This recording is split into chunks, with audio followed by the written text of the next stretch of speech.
Hey guys, welcome back. Today we're making a video to show you how you can save a little bit of fuel and a little bit of money. I know that's on everybody's mind with the price of fuel and diesel nowadays. So what we're talking about here, outside of just routine maintenance and keeping everything to factory specs, that's normal stuff. You should always get your fluids changed, air filter changed, fuel filter changed, run some injector cleaner maybe once a year. But what we're talking about today is adjusting the valves, running the overhead, as some people would call it. And what that does is gets all of the cylinders breathing evenly, which can aid in fuel efficiency and economy. So let's get right to it. First thing that I want to do when I'm running the overhead or adjusting the valves on an engine, get your tools gathered up, figure out what the lash is. In this case, it's on a data plate on the side of the engine. You may have that, you may not, you may have to look it up. It's 10 and 20 on this, 10 on the intake valves, 10 thousandths of an inch, 20 thousandths of an inch on the exhaust valves. What I'm going to do first, blow off any debris or dirt that may have accumulated around the valve cover, because I don't want any of that trash inside of the engine. That being said, I always recommend doing this practice at the time of an oil change interval anyways. That way, if there is anything that gets into your engine, you change the oil right after you fire it up anyways. So you would adjust the valves, and you want to do this on a cold engine. Don't do it on a hot engine. So what you might do is adjust the valves, put it all back together, start it up, run around the block, make sure everything's fine, warm the oil up a little bit, get it stirred up, then bring it back, change your own oil. What we've got first to get this valve cover off are 5 15mm headed bolts.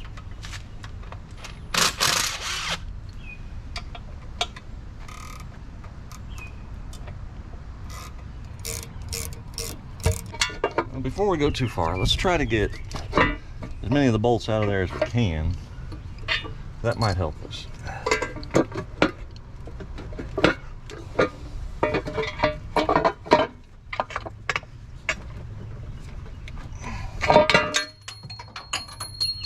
That's good, it hit the ground. Now that one in the back, I don't remember. Don't lose your little rubber grommets either, make sure they stay.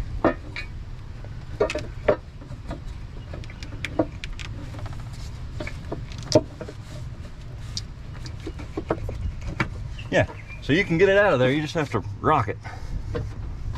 And I pulled the grommet with that bolt.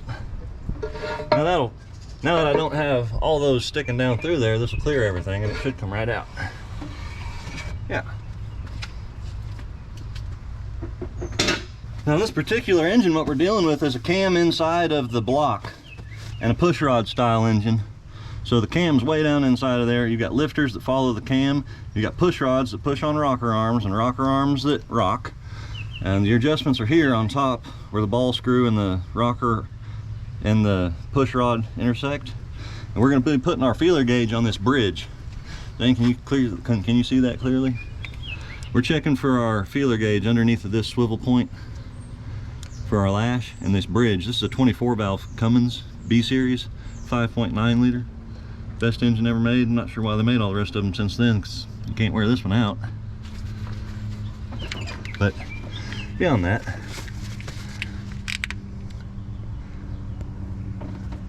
what we've got to do before we start adjusting is put the engine in top dead center and figure out which cylinder, 1 or 6, is on its compression stroke. To do that, back up a bit, Ziner. On this engine, we've got a breather here, and I'll pull that tube out of the holder, and if we're lucky, yep, she's just hand snug. Okay, so I'm going to take this pair of pliers down here and get that clamp off so I can pull that hose off, and that'll let this crankcase breather come loose.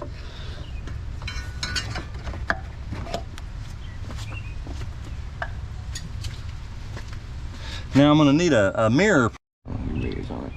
Okay, so what we're looking at, folks, and I'm trying to get the best shot I can with this little mirror, is that inside of this hole that we just opened up, on a gear that's inside of that hole, you're going to find a mark. And I'm moving it all around and trying to get the light on it. Hopefully you can catch a shot of it. But right now we've got to rotate a little bit and our mark is slightly past top dead center. And I don't like to go backwards, so we're going to keep going around forwards with it.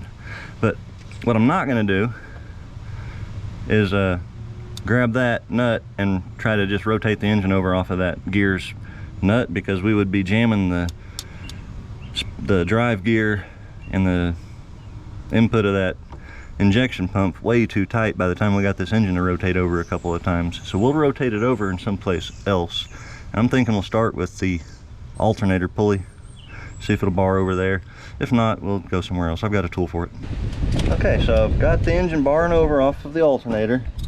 What I'm doing is lining up that notch on the gear with this mark on the timing case cover that says TDC. And now that they're aligned, I know that either 1 or 6, being mated companion cylinders, scroll up here where I'm pointing, Zane, either 1 or 6 is now on top dead center. You know, from here, you got to figure out which one's on the compression stroke. And to do that, you want to wiggle both of these bridges, figure out which one doesn't have any, it's not trying to open either valve. So these are both loose. That's our cylinder that's on compression. But to verify, I should go back here. Yeah, and that intake valve is tight. It's in the middle of trying to open for the intake stroke. Now I'm going to tell you guys the secret here. Pan back, Zane, so that you can see the whole engine a little bit. And I'll draw this on a piece of paper later, but focus more on the engine. When you've got this cylinder on compression, and you know they're both loose, and you want to figure out which from here you need to adjust, if it's an inline 6 engine, it's almost universally standard throughout the entire world that you're going to do it the same way. It'll work. If you've got it on TDC, number 1 compression stroke, and you know it, but you don't know what the factory procedure is, this what I'm about to tell you will work. In fact, if you compare it to the factory's procedures, they may have various convoluted methods of getting to where we get, but we're going to end up in the same place, adjusting for the fact that your lash may be of a different spec than what this engine's is. Yours might be 12 and 16. This is 10 and 20. 10 here, 20 there. What you do is, since these are both loose and it's on compression stroke, that cam down there at the bottom is on its base circle, so it's not trying to open at all. And that's important for 2 things. Everybody's going to tell you primarily, well, that's how the cylinder seals. Okay, even if you've got it to where it's just barely cracked open, you could get it to run, it's just going to burn a valve. Important to have your valves closed as long as possible and as evenly as possible so that it runs smoothly, but that's when your valves cool. That gives them contact with the head so that the valve can cool. When it's on that base circle with lash, there's absolutely nothing trying to push that valve away from that cylinder head. And that's the brief moment that that exhaust valve can cool. Okay, that's important. A lot of people don't know that. But back to the procedure, I'm rambling. You adjust this one and this one on this step. And then from there you go intake, exhaust, nothing. Then we're going to roll the crankshaft over 360 degrees. It'll come back on that mark. The camshaft's going to go halfway. Or whatever. And anyway, the procedure will flip. At that point, number 6 will be on the compression stroke. And what you'll do is you'll do both of the valves on number 6, and then you'll reverse it and you'll go intake, intake, and exhaust. And then you're done. They're all adjusted. Now here's where you crack them loose and adjust them. Well, let's get right to it. So I've got my 10 thousandths feeler gauge here. I can insert it here. What you're looking for is a little light drag. That doesn't have a little light drag, and when I rock it around, I can tell that that's quite loose. In fact, yeah, the rocker still moves a little bit. So what I want to do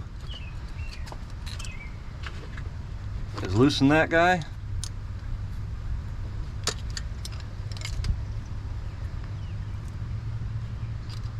And we're going to adjust that down.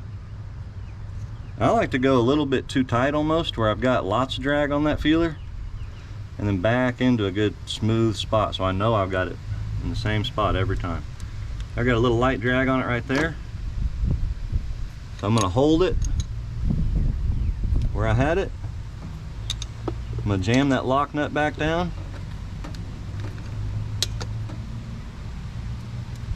gonna recheck. Still got light drag, but that rock's gone, so I'm at the gauged height that I'm looking for there, that 10 thou. Okay, we're locked down. Yeah, so that's done. We'll do the exhaust now on number 1.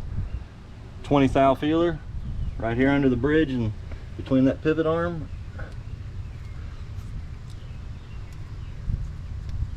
Can you see all that, Zane? Yeah, I got it now. You might have a better shot from right here. Okay.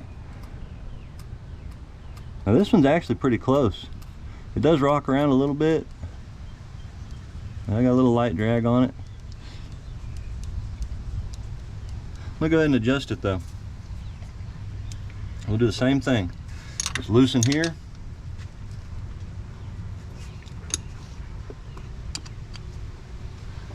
We'll turn it till it's too tight.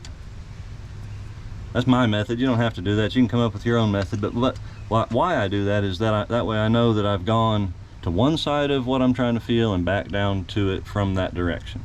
If you come at it from the loose side up and from the tight side down, I'm not ever confident that I have the same middle. Hope that makes sense. Okay, so I've just loosened it off to where I've got my 20 thou feeler gauge with some light drag on it there. And I hold the Allen wrench as I jam that jam nut down. Some systems are worse than others. Some of these, guys, you could set your Allen where you want it to, get the feel where you want it to, come back, jam that nut down, and the Allen would never move. And on other ones, it's going to move the Allen wrench every time if you don't hold it. So make sure you pay attention to that. Don't let your jam nut affect how much, or don't let the tightening of the jam nut move the adjustment of the screw at all. The jam nut's just there to lock it. So what we've got is good there. So now remember, it's intake, exhaust, intake, exhaust. And on your engine, it may not be that they're all the same like this. On this engine, this is intake, intake, intake, intake, intake, intake. I've seen some Jeeps and some other engines where it goes like intake, exhaust, exhaust, intake, because the exhaust ports share a port. The spacing isn't critical, it's the intake, exhaust, intake, exhaust. So keep that in mind. Back to 10 thousandths though, because we're going to check the intake here. Now the firing order on this engine is, and I know this off the top of my head, but you could look it up on yours if you don't know it. 1-5, 3-6, 2-4. I'm going to repeat something that I ordinarily wouldn't, but it's how I learned it in mechanics, or diesel technician school down in Oklahoma City when I was in school. At a really good instructor, and he taught us that to remember the firing order of the modern, or of the inline 6 engine. This is rather crude and not my typical flavor, mind you. It's 15's too young, 36 too old, 24 just right. Now granted, I was a lot younger than I am now when I learned that, and I found it quite clever and easy to remember. My tastes have matured, and I'm now much past that ripe old age of 36, and I don't find it quite as humorous. I've got that one a little tighter than I like. See how I've got to kind of press it in there? I'm gonna back that off and redo that. Just let it come back a scotch and we'll re-jam it. Yeah, much better. No rock, but just a little light drag. Now we're gonna skip this one and go to the next cylinder. We're gonna do the exhaust valve. And that's what it was when I'm telling you about the pattern of how we're adjusting these. Each cylinder, from this is one cylinder here, one cylinder here. So for this cylinder, we do both, and then intake on this cylinder, exhaust on this cylinder, intake on this cylinder, exhaust on that cylinder.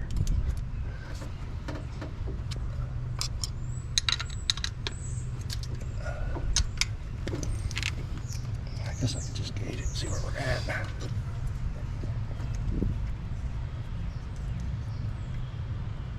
Actually, I really like it. I'm gonna jam that. I didn't move it, but yeah. That one's good. You don't have to adjust them all. We're just trying to make them all even. That's the key here. And don't think that, that's another thing to remember, folks. We're trying to make this engine run evenly and efficiently and the same on all cylinders, to breathe the same breath of air on each cylinder by opening and closing the valves the same amount of time at precisely the same moment on each cylinder. Think of it in terms of that. So intake, exhaust, intake. You don't have to adjust them if they're in spec. If they feel right, just leave them. Yeah, that one's a little loose.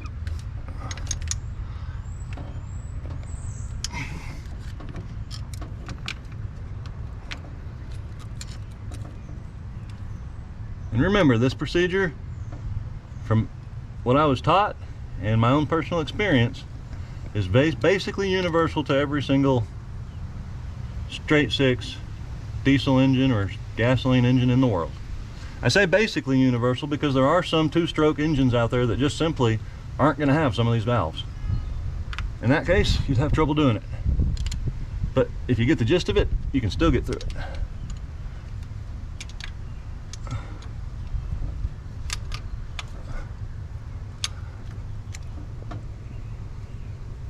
Oh, yeah.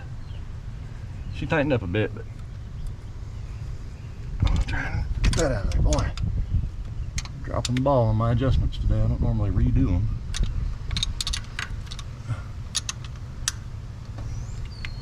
It is easy to get that. That's what happened though, that screw, when I set that jam nut, that screw tightened up. Now we're on that number 5 cylinder back there, so we're back to an exhaust setting. So be sure when you're doing this, you remember to keep flipping your feeler gauges back and forth to the proper one. You know. Down in there.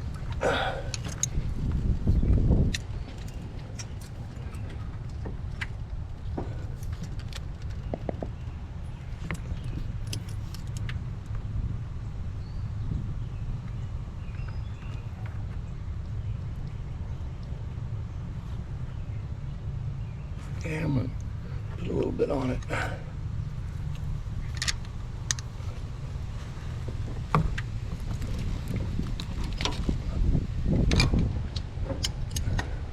But doing this, you're gonna put dirt and debris in your engine.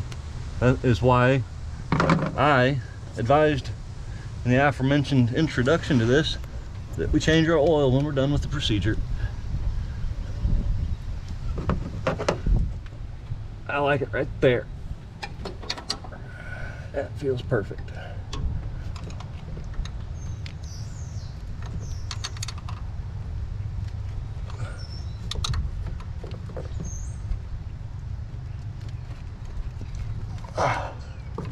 Now, another thing that, if you're doing this for the first time, and I should probably show you how to do this, I recommend that you put a dot of paint from a paint pen on the ones that you have adjusted so you don't lose track of where you're at.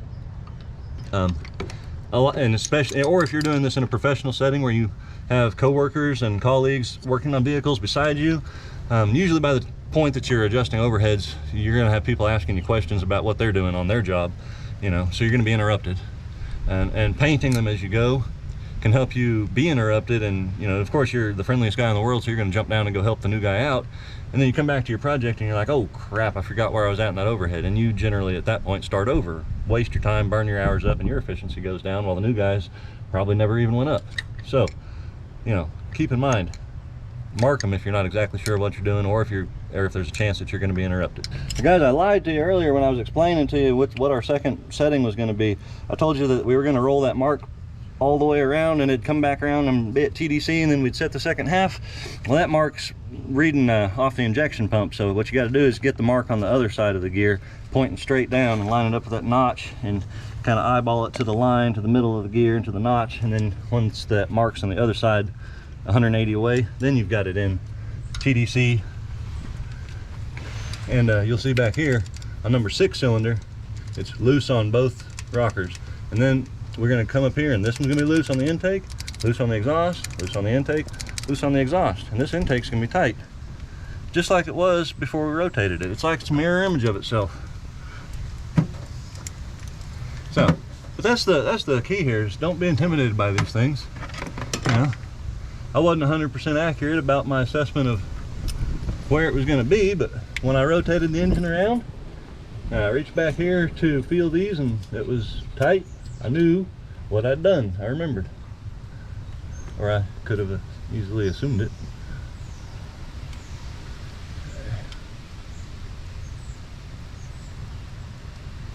That's pretty loose.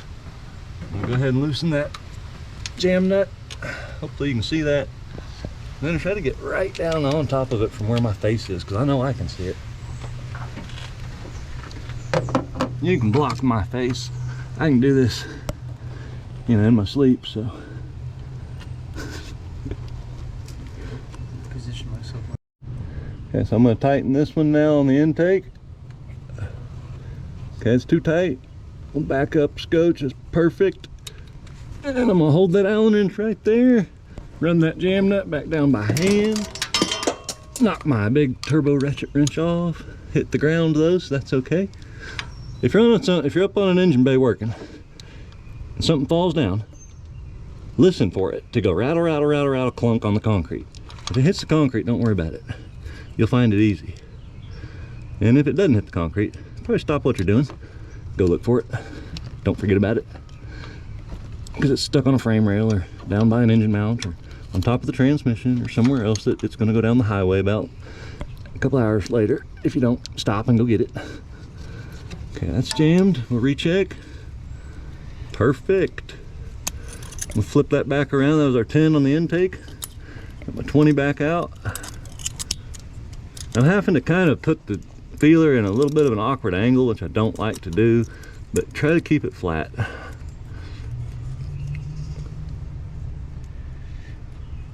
It's a little loose. I'll adjust it.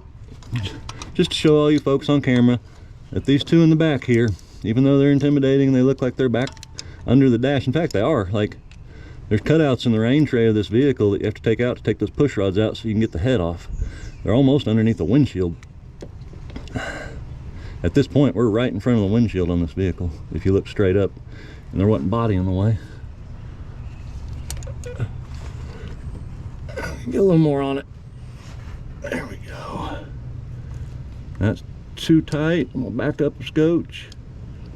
It's perfect. I'll hold it right there. And I'm gonna jam it. Being careful not to let that Allen key rotate like it just wanted to. There we go. Get another bite on that. Give it a tug. Okay. Recheck it. Nope, it tightened up. When it does that, just redo it. You don't have to redo it completely. What you can do is allow that jam nut to rotate that Allen key back, and then put a little more pressure on the Allen key, and then jam that jam nut again. There we go. Perfect. Okay, now remember what we're doing is intake, exhaust, intake, exhaust.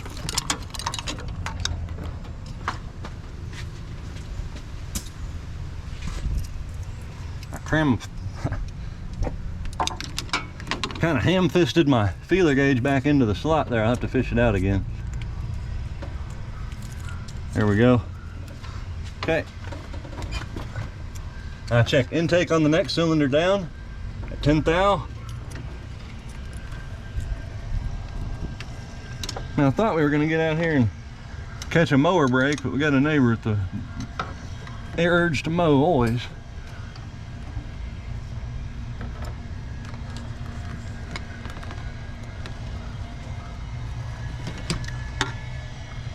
Go till it's too tight, come back a scotch, that's it.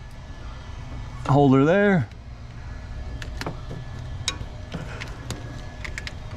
Jam her down.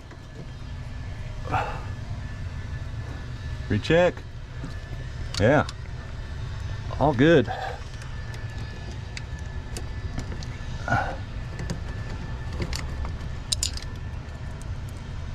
Now we do exhaust. Way too loose. Oh my goodness. So this one right here, I can tell you right now, I'm going to pick up a little fuel efficiency on this cylinder, and it's going to try to run about the same as the rest of them, and it previously probably wasn't. I don't know how it got that far out. I did tear this thing down and put it back together a while back and didn't run the overhead because I was in a hurry, and we're just now getting to it, so that's probably why. Anytime you've got any kind of major work or any repairs done, get the head off of one for sure, or the cam out of one for sure. Go ahead and run the overhead. You need to, or you end up with a setting like that one I found here. Or if you ran it for several years without just checking it, go back and check it and run it. I forget what the factory interval is, but it's crazy on this B. Cummins. They act like it just never needs to be done. I recommend actually, that's one instance where I don't exactly think that the factory interval probably is clearly defined enough and well followed enough. I see a lot of guys and even dealership shops will pull a head off and slam it right back down, and the book tells you to run the overhead, and they won't do it just to try to meet time. So it's a good reason I'm not in a dealership anymore. There's a good reason I work on my own stuff. Oh wow, it's too loose still. We gotta reset it.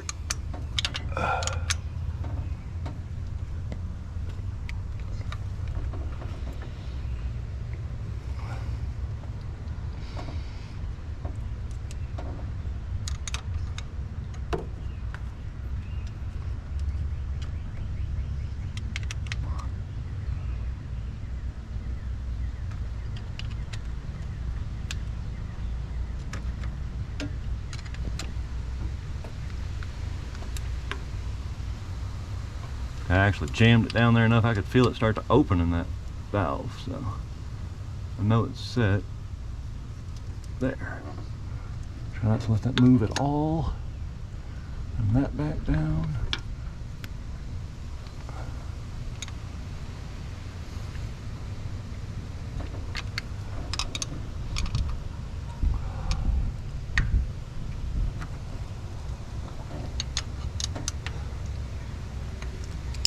Recheck it.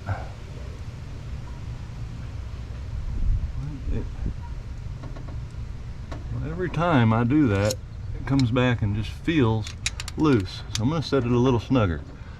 Maybe that was just going to be a pain.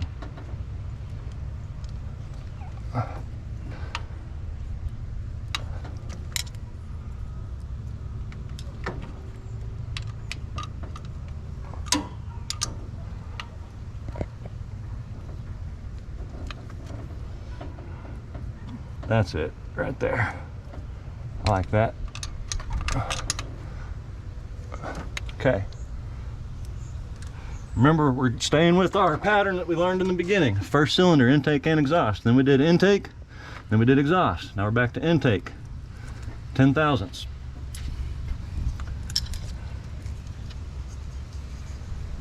Okay. That's actually perfect, about where I would set it. I'm gonna make sure that it's tight. If it turns a little tighter, I'd deal with it, but yeah, that's perfect. Then we're gonna do exhaust on cylinder 2. A little loose.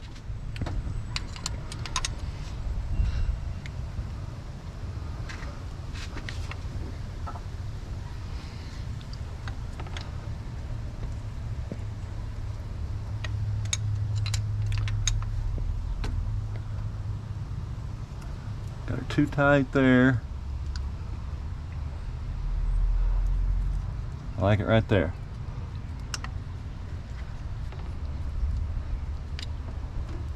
Yeah. Okay, so we're done. That overhead's set. All those cylinders are going to run smooth. I do recommend, another thing I didn't mention earlier, if you're at a dealership setting or if you're new to this, there are torque specs for these. It's probably going to be like 24 to maybe up to 30-ish. I recommend you probably use your torque wrench and click them off, check them. I'm making sure that I'm not moving these. I'm just putting enough that I am confident they're all tight. Yourself or have your coworker double check you before you throw that valve cover back on. Okay. Now, I'm just going to give this a wipe, look for any foreign debris that may have got in there. There's nothing in here. Really clean. Cutouts are on my right side. Those are going to go around my injector lines and whatnot down there and give you access to get other stuff loose. So make sure you get those back on the right side. Make sure you don't trap any of this stuff, this hucky pucky here that somebody has added. That's not a factory wire, so it kind of gets in the way. And again, I don't recommend on this that we use any kind of silicone or any kind of anything. Honestly, don't do that stuff, guys. If you take apart a brand new one and it doesn't have silicone somewhere, don't put silicone back there when you put it back together, trust me.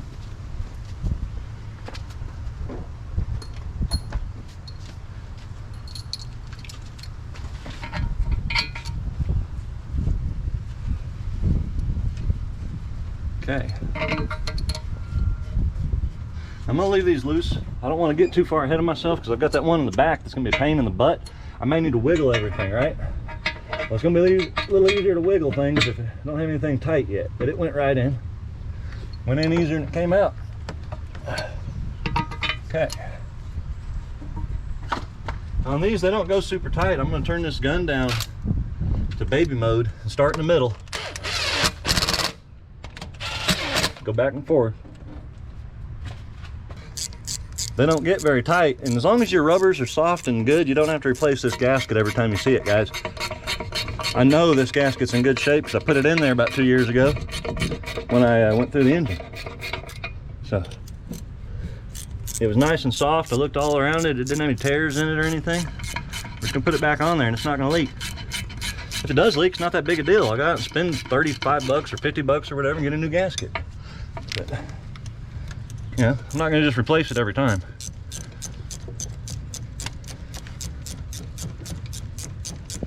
Newer engines, you might want to look at another thing on a newer engine. Sometimes they'll run their injector wiring through the gasket there. If you do find wiring is running through your gasket, inspect it. Where the wiring connects inside the connector bodies, look for any signs of engine oil that's gotten into that connector body. And if you find it, replace the gasket, replace the seals at the connectors, or replace the seals inside the pins, or whatever you need to do. Engine oil does become more and more conductive of electricity the more carbon you put into it. So that can eventually cause you to have injector codes and a poorly running engine.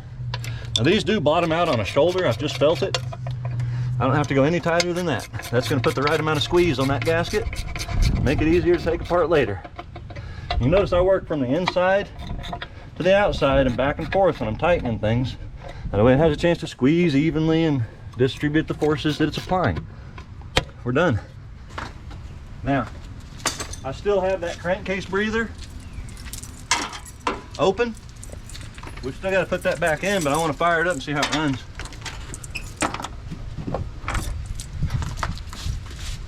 Word to the wise, get your ratchet off of there.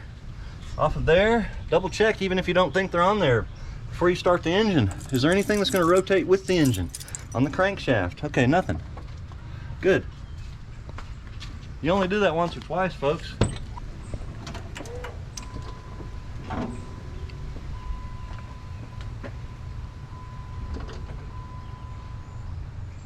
Stand off to the side when I start it. Ready?